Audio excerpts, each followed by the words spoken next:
السلام عليكم، مرحبا بكم في لاشين كويزين سيلينا. صحة فطوركم. مع اقتراب نهاية شهر رمضان الكريم، إن شاء الله ربي يتقبل منا كل الدعوات إن شاء الله، والقيام والصيام يا رب العالمين. جيناكم ب دي غاتو بوغ العيد إن شاء الله.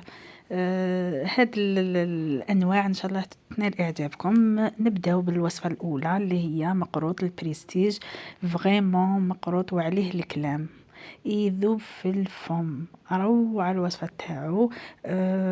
كيما راكم تشوفوا شكل جديد وديكور جديد. كاين اللي درتلو قرنفل فقط من الفوق، وبيان سور نقشتو بالنقاش، وكاين اللي درتلو كيما رانا نشوفو هنايا ورود مجففة. فريمون مقروط روعة.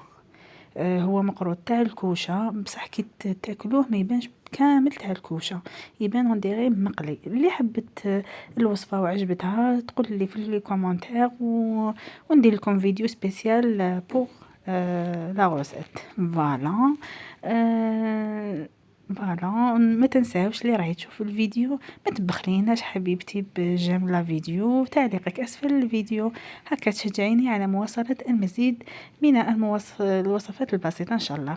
بون، هنايا نروح الوصفة الثانية اللي هي عبارة عن سابلي بالفلان والشوكولا. يعني سابلي يجي طري ويجي كمية، يعني لبس به.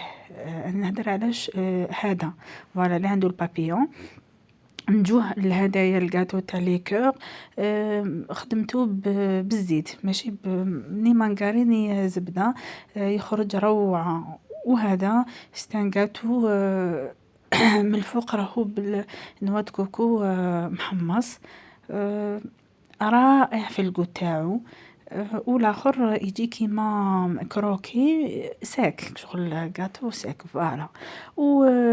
كنوع اخير عبارة عن جاتو هذا الشوكولا رائع. تجي لاباط سابلي وحده فقط، ومن بعد اون كريم هايله. ومن بعد جوز وشوكولا من الفوق. اللي عجبتها وصفه من هاد الوصفات اللي فريمون اقتصاديين وذوق تاعهم رائع، يعني ما شاء الله.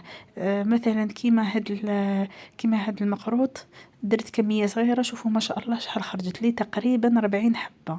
يعني ما شاء الله، يوالم للمناسبات، للعرضات، لأفراحكم. صدقوني مش راح تندموا على الوصفة. ما تنساوش جيم لا فيديو، اشتراككم في القناة، وصحة عيدكم.